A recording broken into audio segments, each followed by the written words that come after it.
में आपका स्वागत है। इस वक्त आपके साथ मैं हूं अभिनव। अभी बुलेटिन की शुरुआत बड़ी खबर के साथ करेंगे। बड़ी खबर यह है कि वकीलों ने आरोपियों के साथ मारपीट की है। उदयपुर हत्याकांड के आरोपियों के साथ वकीलों ने मारपीट की है, ये बड़ी जानकारी मिल रही है। कोर्ट में पेशी के दौरान ये मारपीट की गई है। आरोपियों पर वकीलों ने बोतलें भी फेंकी हैं। तो बड़ी खबर इस वक्त आपको बता रहे हैं। जिस तरह का गुस्सा, जिस तरह का उबाल उदयपुर घटनाक्रम के बाद से लगातार देखने को मिल रहा है देश भर में। आज जब पेशी के लिए पहुंचे हुए थे आरोपी, तो वकीलों ने वहां पर आरोपियों के साथ मारपीट की है। बताया जा रहा है कोर्ट में पेशी के दौरान मारपीट हुई है और वकीलों की तरफ से जमकर बोतलें भी आरोपियों की तरफ फेंकी गई हैं। बड़ी खबर इस वक्त आपको बता रहे हैं। वकीलों का गुस्सा उस वक्त फूटा जब कोर्ट में पेशी के लिए ये जो उदयपुर हत्याकांड के आरोपी हैं वो पहुंचे हुए थे। अचानक वकीलों की तरफ से उनके साथ मारपीट शुरू हो गई और जमकर बोतलें फेंकी गई है। जानकारी ये मिल रही है कि बोतलें फेंकी गई हैं आरोपियों पर। बड़ी खबर इस वक्त आपको बता रहे हैं। कोर्ट में पेशी के दौरान ये सब कुछ घटनाक्रम देखने को मिला है। आज कोर्ट में पेशी के लिए ले जाया गया था, उसी वक्त वहां मौजूद वकीलों का गुस्सा फूटा और उन्होंने आरोपियों की पिटाई कर दी, मारपीट की और बोतलें फेंकने की भी जानकारी मिल रही है।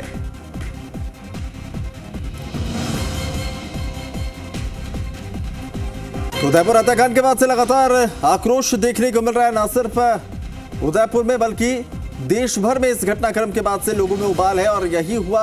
आरोपियों को वकीलों ने उनके साथ मारपीट कर दी।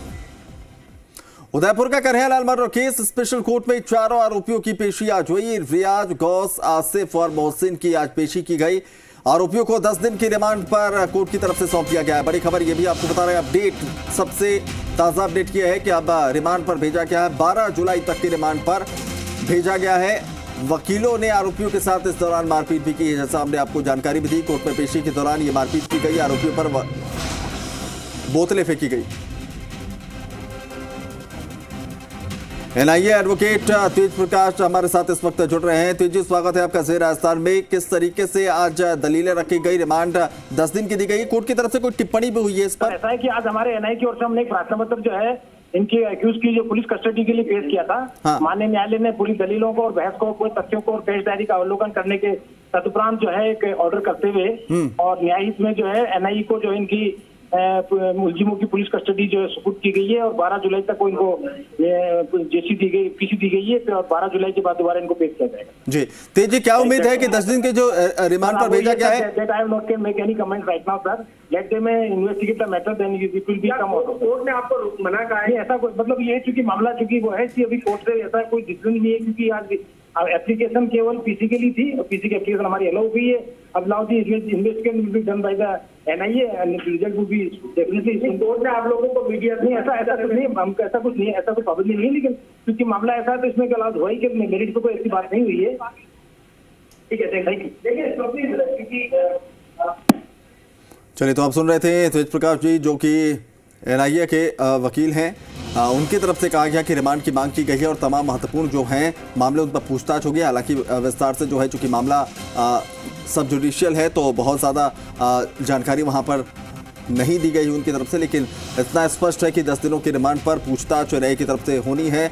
और जिस तरीके से पाकिस्तान कनेक्शन निकल कर सामने आ रहा है, जिस तरह से आतंकी कनेक्शन निकल कर सामने आ रहा है, नित नए दिन नए खुलासे हो रहे हैं, उसको लेकर एनआईए की ये पूछताछ जो 12 जुलाई तक रिमांड पर लेने के बाद जो होगी वो बेहद महत्वपूर्ण माना जा रहा है कि कई जो है अहम और चौंकाने वाले खुलासे इसमें हो सकते हैं। और जैसे ही इस पूरे घटनाक्रम में पाकिस्तान कनेक्शन सामने आया, उसके बाद से लगातार जो है ये मामला जो है सुर्खियों में बना हुआ। आशुतोष हमारे सहयोगी ज़्यादा जानकारी के साथ जुड़ रहे हैं। आशुतोष, 10 दिन की रिमांड, माना जाए कि इस 10 दिन की पूछताछ में कुछ ऐसी भी जानकारियां, खुलासे हो सकते हैं जो चौंका सकते हैं, क्योंकि कनेक्शन सीधे पाकिस्तान से। बिल्कुल बिल्कुल अभिनव, देखिए 14 दिन का जो ये रिमांड था ये मांगा गया था एनआईए की तरफ से। हाँ। क्योंकि जैसा हम सुबह से कह रहे हैं कि लंबी चौड़ी इसके अंदर जो विस्तृत पूछताछ है वो होनी है। तरह तरह के तथ्य, तरह तरह के एंगल पूरे घटनाक्रम के अंदर सामने आ रहे हैं। चौंकाने वाली जानकारियां एक एक करके सामने आती जा रही हैं। तो एनआईए को एक लंबा वक्त चाहिए था, एक थोड़ा सा ऐसा वक्त चाहिए था जिसमें वो पूरी तरीके से जो पूछताछ है वो कर सके, जो तमाम तस्दीक है वो की जा सके। तो इन तमाम तथ्यों को लेके एक 10 दिन की जो पुलिस कस्टडी में इन चारों आरोपियों को भेजा गया है। हालांकि शुरू से ही जो वकीलों की जो नारेबाजी थी, जो गुस्सा था, रोष था, वो लगातार देखने को मिला। तकरीबन 1.5 से पौने 2 घंटों तक ये नारेबाजी हुई जम के।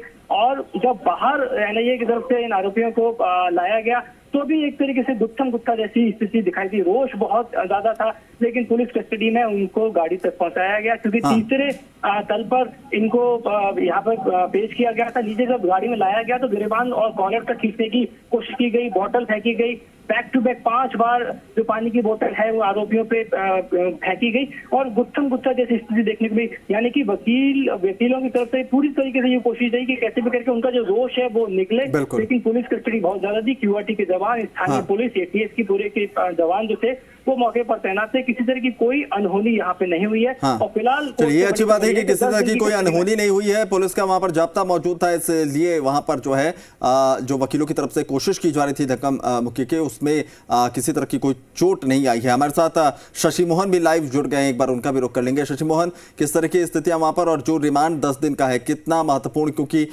बहुत सारे ऐसे मामले हैं जिसको लेकर माना जा रहा है कि कुछ महत्वपूर्ण खुलासे हो सकते हैं, क्योंकि इसमें जो मामला है ये पाकिस्तान से तार जुड़ते हुए दिख रहे हैं। अभिनव, जिस चीज की संभावना जताई जा रही थी वही हुई है। तकरीबन 5 दिन का रिमांड मिलने की अंदेशा हम जता रहे थे, लेकिन उससे ज़्यादा यानी डबल 10 दिन का रिमांड इनको मिला है। पुलिस को पुलिस कस्टडी में भेजा गया है, यानी एनआईए की कस्टडी में रहेंगे। अब एनआईए के जो अधिकारी हैं वो अपने तरीके से जो पूछताछ करते हैं, वो क्वेश्चनेयर तैयार करेंगे, वो उन सारे पहलुओं की जांच करेंगे कि किस किस तरीके से घटनाक्रम रहा, घटनाक्रम की क्रोनोलॉजी के साथ उससे पहले क्या स्थिति रही, क्या केवल जो बयान था, क्या केवल नुपुर शर्मा के समर्थन से ये इतने भड़क गए थे, या फिर उसके पीछे कोई और साजिश है, उसके पीछे इनको आदेश देने वाले, इनको हुक्म देने वाले कोई और आका हैं, और हुक्म की तामील करने के बाद में इन्होंने किसको उसकी सूचना दी। ये सारे वो सवाल हैं जो एनआईए की तफ्तीश के बाद में सामने आएंगे। उम्मीद की जानी चाहिए कि 10 दिन की तफ्तीश में काफ़ी सवालों का जवाब मिल सकेगा, लेकिन आप देखिए कि एनआईए के हत्थे चढ़ने के बाद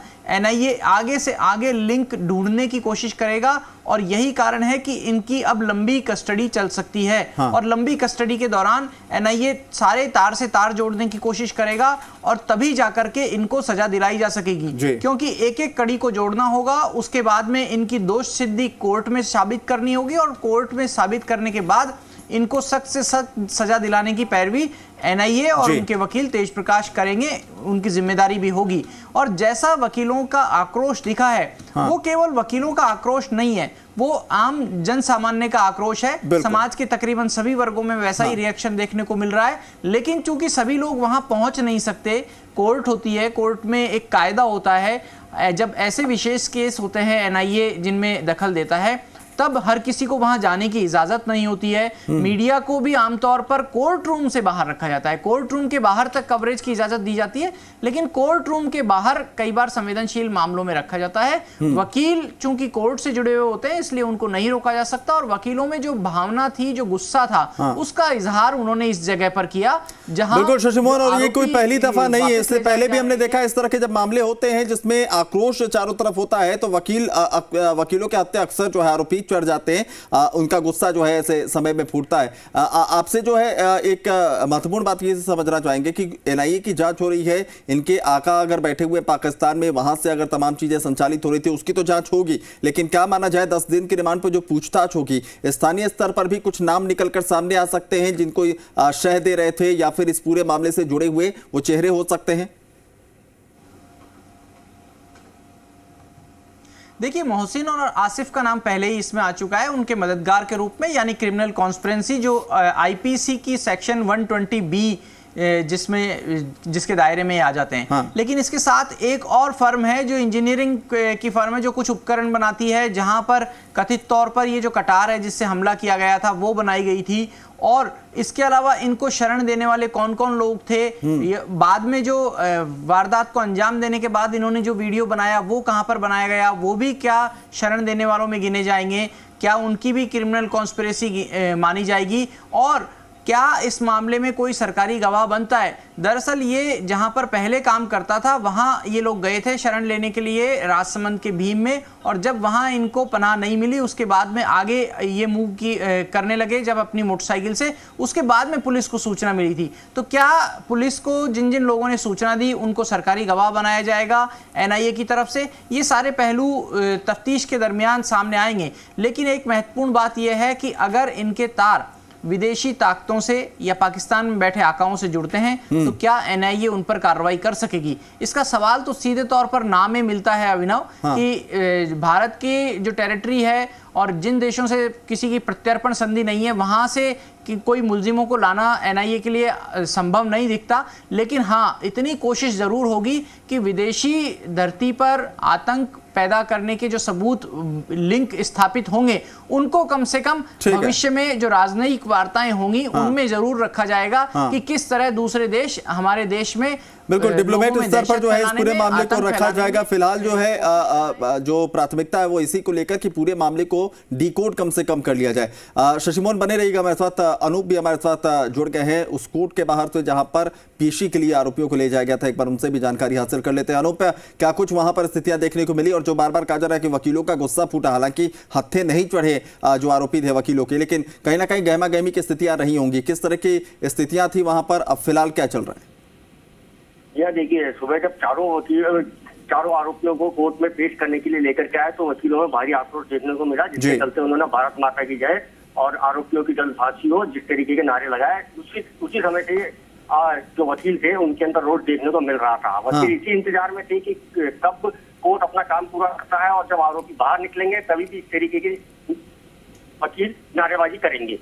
इसी दौरान कुछ वकील थे उनको वो आक्रोशित हो गए और उन्होंने आक्रोश के अंदर आकर के जो आरोपी थे उनके कपड़े फाड़ने की कोशिश करी, पान से उनके ऊपर पानी की बोतलें भरी हुई फेंकी गई और जैसे तैसे करके जो पुलिस थी उन्होंने उनको गाड़ी के अंदर बिठाया, सभी आरोपियों को। जी अनु, तो ये सब कुछ जो घटनाक्रम हुआ ये क्या पहले से वकीलों की तरफ से तय था कि आरोपी आने वाले हैं, पेशी के बाद इस तरह से उन पर जो है हमला किया जा सकता है या मारपीट की जा सकती है, या स्वतः स्फूर्त उस समय मौके पर चूंकि उबाल पूरे देश में है तो आरोपियों को देखने के बाद गुस्सा फूटा और इस तरह की घटनाक्रम हुए?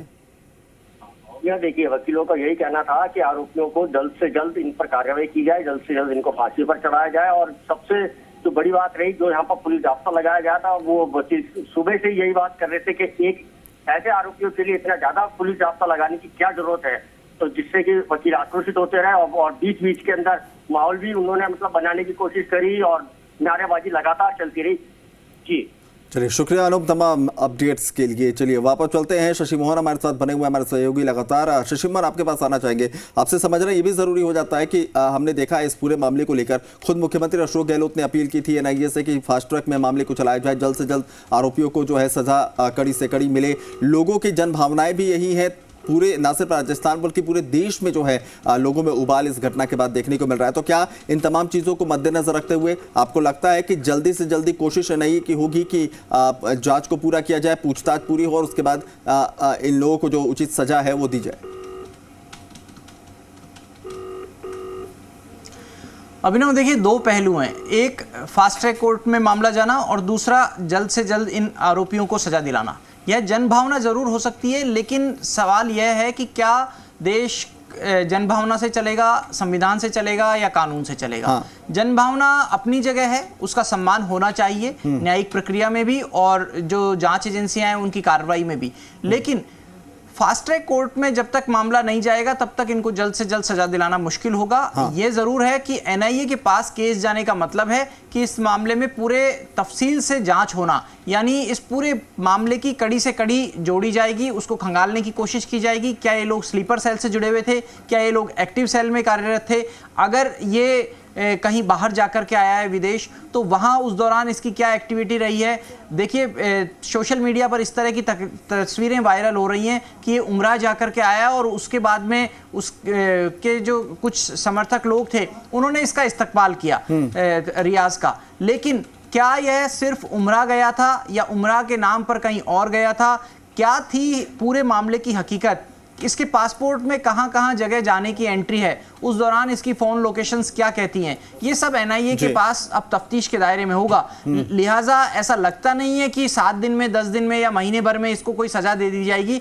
जब एनआईए के पास मामला चला गया है तो एनआईए अपने केस को भी मजबूत करेगी और पूरे ठोस तरीके से सजा दिलाने का काम करेगी। और इसमें ऐसा लगता है कि वक्त लग सकता है, क्योंकि जो विदेशी मुल्क पर या दूसरे देश की जमीन पर भारत में आतंक फैलाने की साजिश की गई, वहां बैठे लोग किस तरह वारदातों को और घटनाओं को, आतंकी घटनाओं को अंजाम देने की कोशिश करते हैं, क्या उनका मोडस ऑपरेंडी रहता है, इस सभी चीज को एनआईए स्थापित करने की कोशिश करेगी। बिल्कुल शशिमोहन, बहुत सारी ऐसी बातें हैं जो पूछताछ में समझना जरूरी है और उसको डिकोड करने में भी समय लग सकता है, जैसा आप जिक्र भी कर रहे हैं। हालांकि बने रहेगा हमारे साथ महेश, हमारे साथ जुड़ गए हैं हमारे सहयोगी, उनका भी एक बार रुक कर लेते हैं। महेश, कोर्ट की अगर बात करें, क्या कुछ अंदर आज बातें रखी गई, किस तरीके से कौन कौन सी दलीलें रखी गई रिमांड मांगने को लेकर, और कितने देर ये सारा जो ड्यूरेशन था वो रहा, और क्या कुछ उसमें महत्वपूर्ण बातें हुई?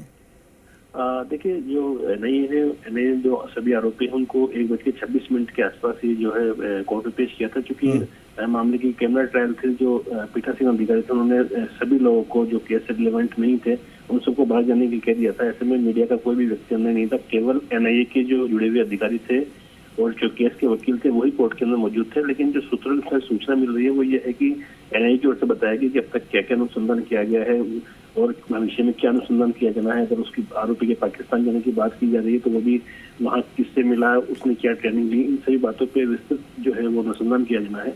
ऐसे में आरोपी को 14 दिन की पुलिस कस्टडी में सौंपा जाए। हालांकि कोर्ट ने 12 जुलाई तक जो है वो पुलिस कस्टडी सौंप दी है। तो 10 दिनों में जो है पुलिस एनआईए काफी डिटेल से पूछताछ करेगी कि वो कोई इंटरनेशनल रैकेट जुड़ा हुआ है या कहीं कोई अंतर्राष्ट्रीय मदद मिली है या लोकल स्तर पर ये सारी कार्रवाई हुई है।